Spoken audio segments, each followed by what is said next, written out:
about a captive group of students. Okay, first he said that they implied that he wants his students to regurgitate. Now he's holding them captive, which goes hand in hand with what?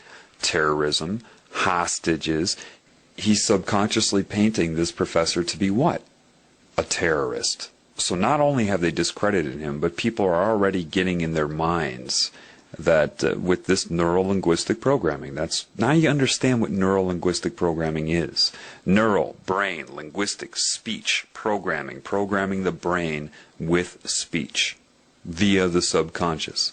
Dual meaning. I don't really care what you believe, but if we're talking about a captive group of students in a classroom, the question we've got to ask, hang on a second. Well, they're sitting in your classroom, and you have a position of authority.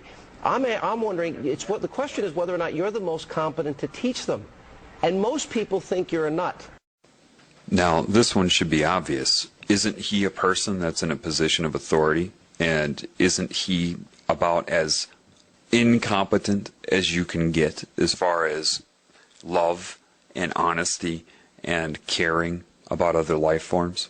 Yet he turns it around because people believe what they hear and what they read. So if he says it first, and that's a big part of this, is trying to say things first before somebody else can say something, then it seems like they will always be on the defensive. And that's the whole point, is to keep the professor on the defensive. All right? And saying that he is detrimental to his students, when the truth is Fox News is incredibly detrimental to you, just in this short clip I'm showing you here, and people are watching this all day long. And most people think you're a nut. Most people think your views are not even worth listening to. We just had a poll here in Madison, and we found that 90% of the respondents at Channel 3000 poll said that I should be allowed to teach. Only 10% said I shouldn't. That's the question and 60%, 60%, I don't think what your views are. agreed with me about the questions I'm raising about 9/11. 60% of the respondents. I think you're in the minority. Right to speak. I don't think this is the proper forum, though, for people that hold extremist views like yourself. Okay, first of all, when he says no, like that, what he's doing is he's programming the television viewers' collective consciousness to disregard the results of that poll. He says no, and then your mind says no to the information he just gave. These are just little tricks he slips in there. And most people think he's a nut? What? But see, people watch that, of course, and they store that in their mind as fact. Of course, most people do not think he is a nut. But if he says that, he programs anybody watching this television program, hint, hint, that everybody thinks he's a nut. So I will too, to fit in. Where did he get that number? How does he know most people think that he's a nut? Think about it. They don't. He just says it, and then the professor has to respond to that. He's totally disrupting the whole interview. So it appears to people, because time is moving by, that there's actually an interview going on here. But it's not. It's only about disrupting and discrediting and programming your opinion. Okay, first of all, I used to live in Madison, Wisconsin, and I can tell you that people did not think that he was crazy. It was the television that began to program people to think that he was crazy. Again, now, extremist views like yourself. Now, they already set the stage in your mind or the viewer's mind before he brought that up in the beginning, when that first reporter took his hands and whipped him over to the left side of his shoulder to subconsciously say that he's an extreme leftist. He's on the extreme left. So now they're reinforcing that, telling you to believe that he is extremist, that these are extreme things. Well, Fox is 666. Look, I mean, just look what they're doing. Look what I'm pointing out to you. Once you start to understand the dual meaning of neuro-linguistic programming, things become crystal clear to you. About the questions I'm raising about 9/11, 60% of the respondents. I think you're in the minority. Right to speak. I don't think this is the proper forum, though, for people that hold extremist views like yourself. Reasonable you guys are extremists. Reasonable people. Now notice what he did there. He took his hands and he gestured them towards himself and said reasonable people while pointing to himself. Therefore, your subconscious and your conscious mind is shaped to see Sean Hannity as the reasonable person.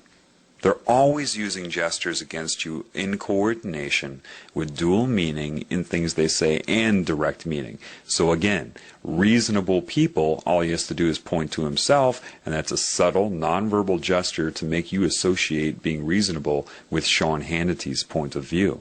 He's programming your mind. So now after you have associated being reasonable with Sean Hannity, and when he says people think, he points out or opens his hand, so you are to think.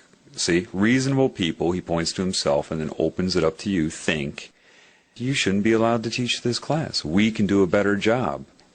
People will be programmed by that.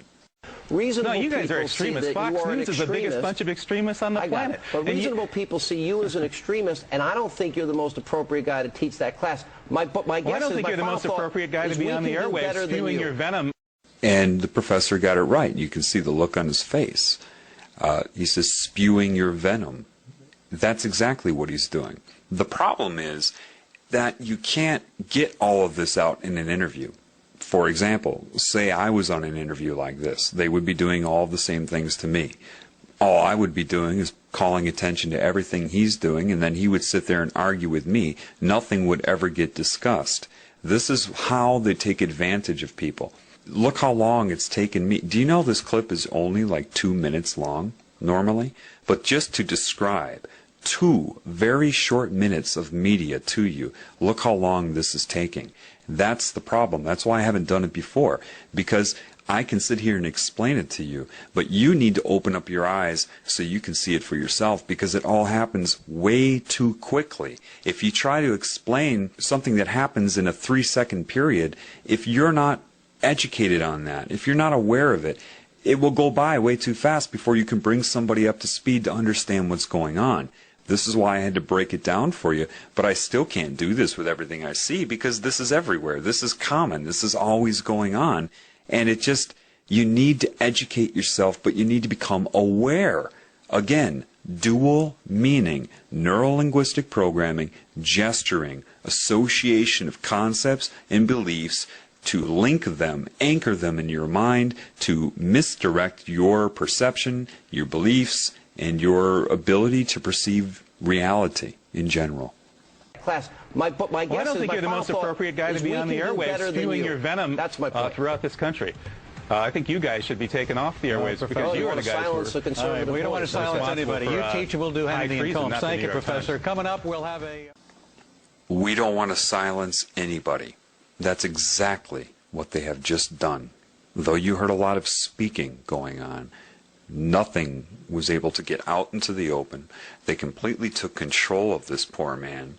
And he's brave, okay, to get out there, lose his job, and to speak the truth. And they hound him like bees. They're using techniques that are hidden, that are sorcery. They're of sorcery in their nature. They're hypnotic. They're using negative energy, manipulative techniques, childish argument techniques.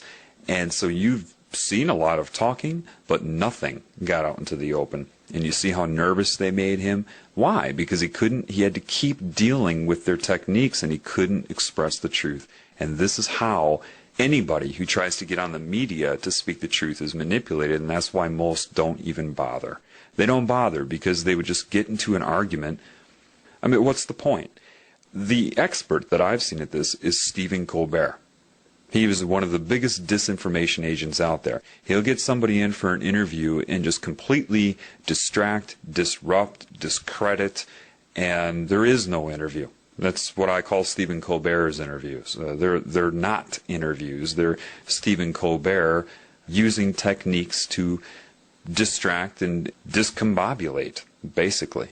So this is why you don't get the truth in the media. Even if people do get a chance at airtime, they will be interrupted, misdirected, hypnotic suggestions to the audience that are watching it. You just can't. People that know the truth won't even try. They won't even try to go on the mainstream media, and people that do, it ends up like this.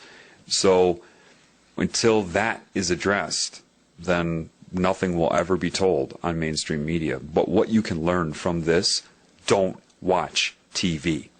Okay? I hope this helps.